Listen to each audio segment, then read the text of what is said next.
Queridos irmãos, queridas irmãs, agora nós, sequência no vídeo 240, agora nós vamos encerrar realmente esse capítulo. 957 a pergunta, Kardec faz um resumo, do tema suicídio. Eu já expliquei um certo resumo ali também, no vídeo 240, então... Ele fez a seguinte pergunta, mas nós vamos só ler e vamos dar sequência rapidinho. Quais, em geral, com relação ao estado do espírito, as consequências do suicídio? Muito diversas são as consequências do suicídio. Não há penas determinadas e, em todos os casos, correspondem sempre às causas que o produziram. Tá vendo só? As causas. Há, porém, uma consequência a que o suicida não pode escapar. É o desapontamento, mas a sorte não é a mesma para todos. Depende das circunstâncias. Alguns espiam a falta imediatamente. Alguns espiam a falta imediatamente. Outros em nova existência, que será pior do que aquela cujo curso interrompera. Então, Kardec quis dizer aqui que você que cometeu o suicídio, vamos pensar assim, pode acontecer de na próxima encarnação você espiar aquela prova. Como pode acontecer também daquela prova ser, entendeu? Assim, adiada para daqui 5, 6 encarnações. Isso, quem sabe, os programadores reencarnatórios, de acordo com o estado emocional, psicológico daquele que desencarnou, aquele que se suicidou, porque há casos que o impacto do suicídio é tão grande que ele permanece ali 15, 20, 25 anos naquelas regiões de umbralina, e aquilo ali cria um impacto assim, emocional tão grande nele, desagradável, que se os benfeitores reencarná-lo na próxima reencarnação já, a possibilidade dele se sucumbir, dele falhar, é muito grande, porque está muito recente aquele impacto no eu dele. Então os benfeitores, Deus é pai, você entendeu? Deus não é monstro. Os benfeitores permitem que ele reencarne umas 3, 4 vezes. Olha só que maravilha. Em perfeitas condições, sem sequela nenhuma, que ele trabalhe, que ele se fortaleça, entendeu? Que ele angaria, sim, bastante mérito para daqui 5, 6 encarnações ele voltar com sequelas expiatórias e provatórias, você entendeu? Expiatórias com relação àquela prova, ele volta, mas ele volta mais fortalecido, onde ele consegue, através da resignação, da aceitação, passar por aquela prova de expiação com alegria. Você já não percebeu que muitos são assim, avessos, tal, mas muitas crianças da PAI, muitas crianças assim, com deficiências físicas, elas são crianças dóceis, é gostoso você brincar com elas, elas são amorosas, é porque elas cometeram crimes há umas 5, 6 encarnações atrás e depois elas se fortaleceram. Mas depois elas tiveram que voltar para passar por aquela prova, para aquela expiação e aquela prova. Aí já é expiação e prova, você entendeu? Não é prova e expiação, já é expiação e prova. Olha só para você que interessante. Mas nunca se isenta o indivíduo.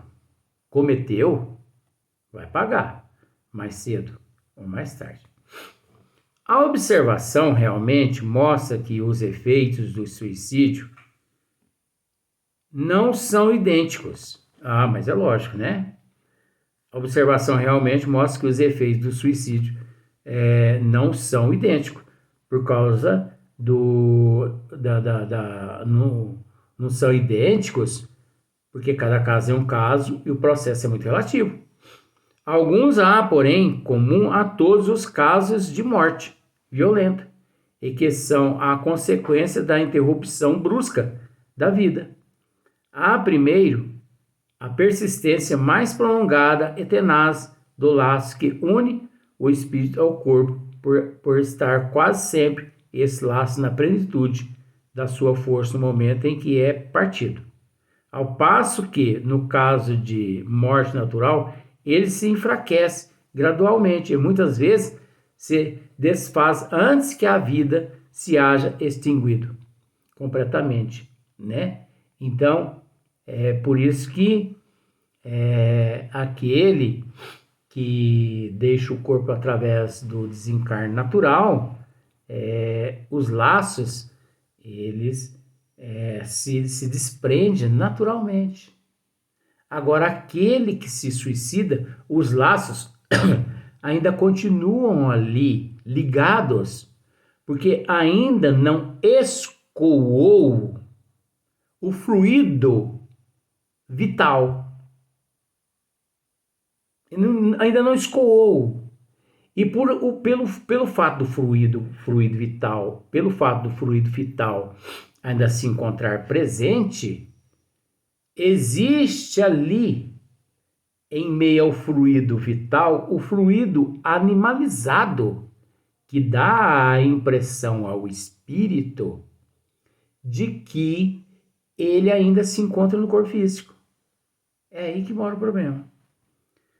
As consequências deste estado de coisas são o prolongamento da perturbação espiritual. É o que eu acabei de dizer. Ele pode sofrer tanto nas regiões umbralinas, quanto também dentro do túmulo, quanto também perambulando para lá para cá na cidade, na rua, dentro de casa, com os familiares e tudo mais. Seguindo-se a ilusão em que, durante mais ou menos nos tempos, o espírito se conserva de que ainda pertence ao número dos vivos, não foi o que eu acabei de dizer? Né? Seguindo-se a ilusão, ele acha que ainda está no corpo físico, ele acha que está lá no túmulo, ele acha que está no velório dele, ele acha que está no umbral, por causa do fluido animalizado, juntamente com o fluido vital que ainda não foi extinguido. Entendeu? Mas assim que extinguir todo aquele fluido ali, obviamente, na questão 155 e 166, mostra lá, um dia nós vamos chegar lá. A afinidade que permanece entre o espírito e o corpo produz, em alguns suicidas, uma espécie de repercussão do estado do corpo no espírito. Olha só, que assim, a seu malgrado, sente os efeitos da decomposição. O que eu acabei de dizer? Tem espíritos que ele sente, por ele ainda estar preso ao fluido vital e ao fluido animalizado, cria-se aquela, como se diz, me esqueci o nome agora. Ele cria aquela impressão de que ele ainda está vivo e ele é sepultado juntamente com o cadáver, com o corpo dele. Então ele sente os macrófagos consumindo o corpo dele, mas não está consumindo o corpo dele, está consumindo a matéria física, mas pela matéria está ligado ao corpo físico, pelo perispírito, o espírito está ligado ainda através do psicossomático, lembrei da frase, através do psicossomático ligado à energia vital e a energia animalizada, ele tem toda a impressão de que ainda está no corpo físico, por isso que ele sofre os macrófagos comendo ele, mas não está comendo ele, mas é o que ele sente. Aqui, ó. A seu malgrado sente os efeitos da decomposição, donde lhe resulta uma sensação cheia de angústias e de horror. Estado esse que também pode durar pelo tempo que devia durar a vida que sofreu interrupção. Então, esse estado pode durar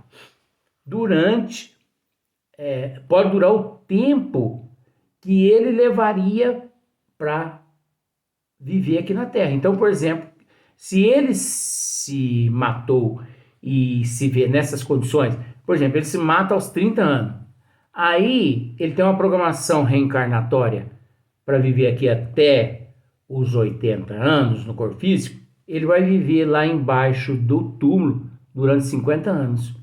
Por isso que eu já disse aqui e repito,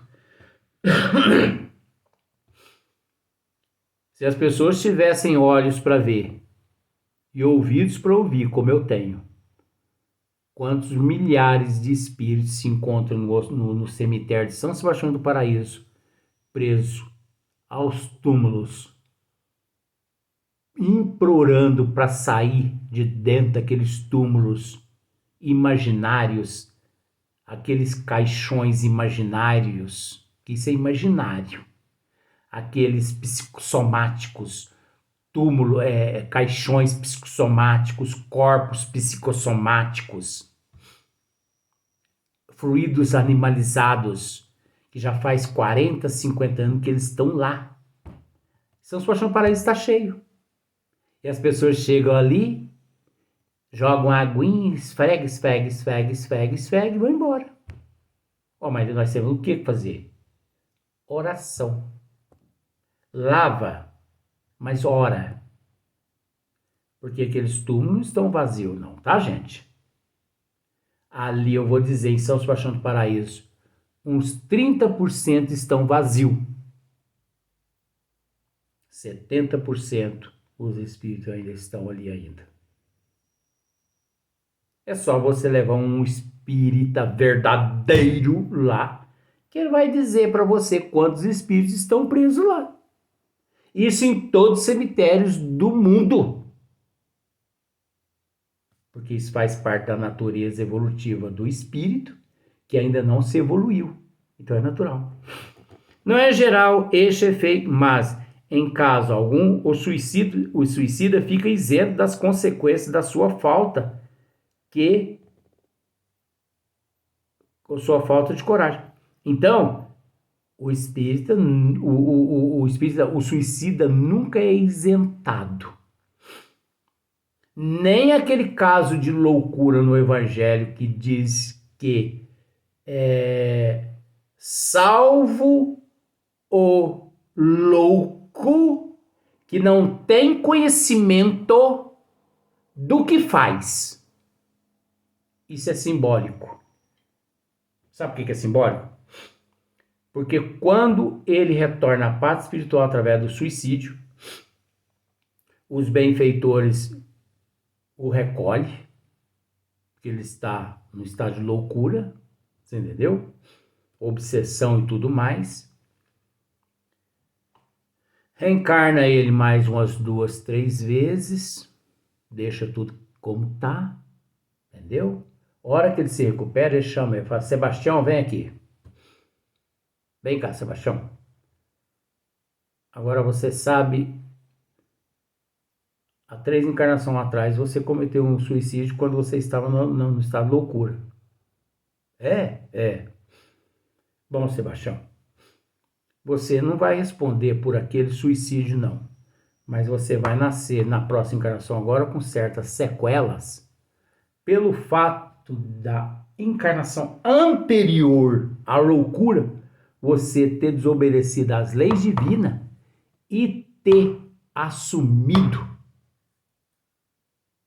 compromisso perante a providência divina. Você pisou na casca da banana, você errou, agora você vai pagar. Então você vai nascer com sequela.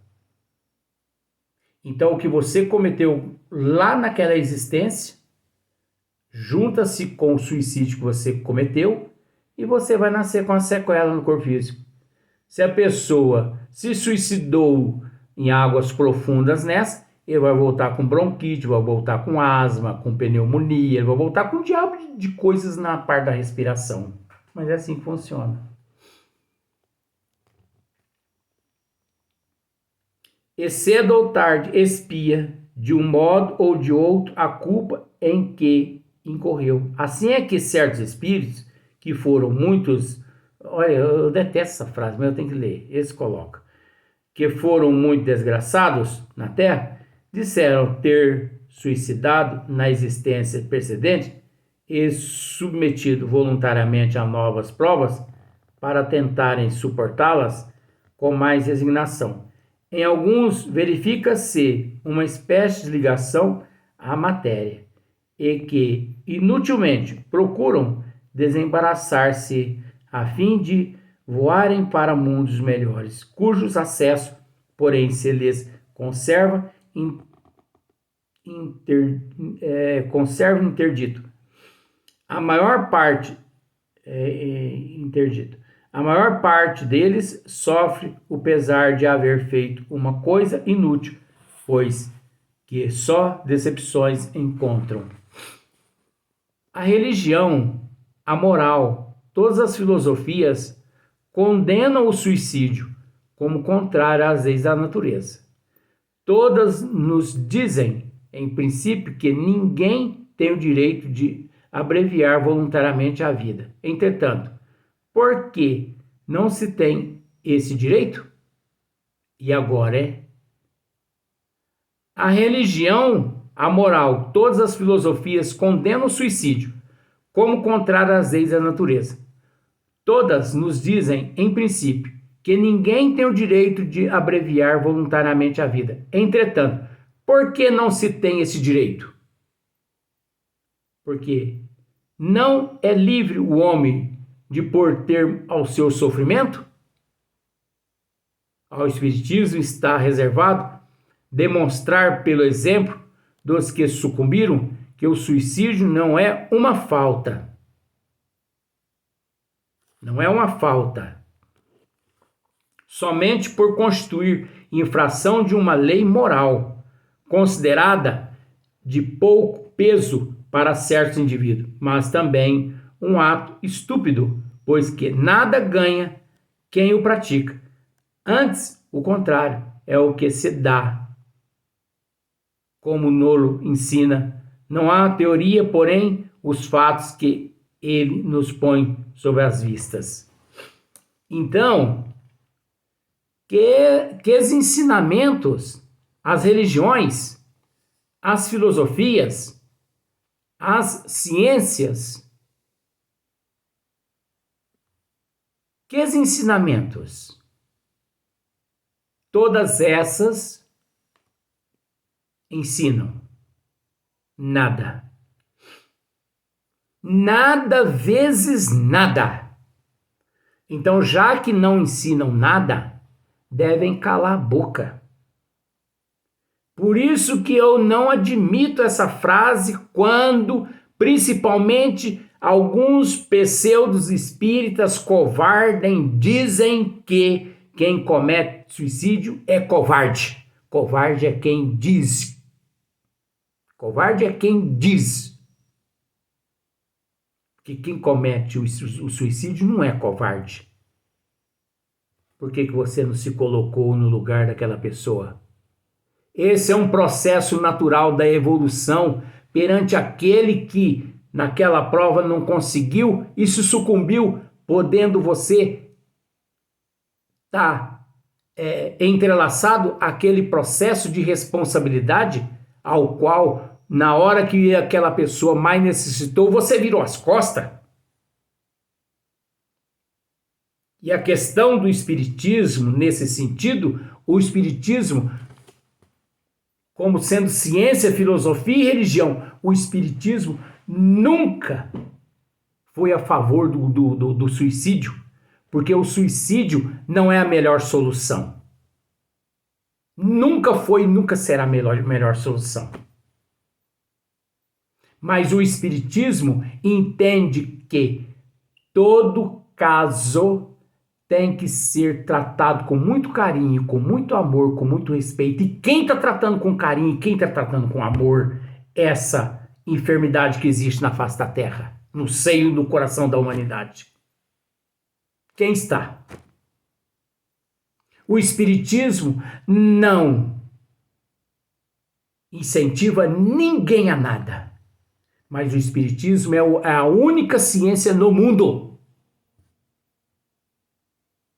capaz de orientar o efeito da causa. O Espiritismo, ele não lhe diz que você está errado de se matar, e nem beber, e nem prostituir, nem matar e nem roubar, mas ele te explica o efeito que virá depois do ato que você cometer. Agora, qual ciência, qual filosofia, qual religião no mundo, sem ser a ciência espírita, a mãe das mães, porque o Espiritismo é a ciência mãe das mães, qual outra, sem o seu Espiritismo, que tem essa noção de princípio básico da evolução divina, de orientar o efeito da causa do ato do indivíduo que cometeu? Então, tecer comentários todo mundo tece. Julgar todo mundo julga. Mas o que você fez? O que você tem feito? Você pode encostar a tua cabeça no travesseiro e dormir com consciência? Com consciência tranquila? Do dever cumprido, principalmente com relação a essas questões? Leia 957 no Livro dos Espíritos. Principalmente esse final aqui. Ao Espiritismo está reservado demonstrar, pelo exemplo dos que sucumbiram, que o suicídio não é uma falta, somente por constituir infração de uma lei moral. Deu para você entender? Consideração de pouco peso para certos indivíduos. Consideração de pouco peso para certos indivíduos. Para certos indivíduos, devido à bagagem que ele tem, isso não é nada. Mas para a humanidade, isso é uma calamidade. Mas também um ato estúpido, pois que nada ganha quem o pratica. Tá vendo como o Espiritismo explica? Antes, o contrário, é o que se dá, como Nolo ensina, não a teoria, porém os fatos que ele nos põe sob as vistas. Eu acho que não há necessidade de mais comentário, né? Porque eu acho que já ficou bastante esclarecido tanto a pergunta quanto a resposta e quanto também o nosso singelo esclarecimento através do esmiuçamento. É lógico que às vezes as pessoas gostariam de ouvir muito mais no esmiuçamento, mas o que nós podemos passar de acordo com o merecimento de cada um é apenas o que nós acabamos de passar. Até o próximo.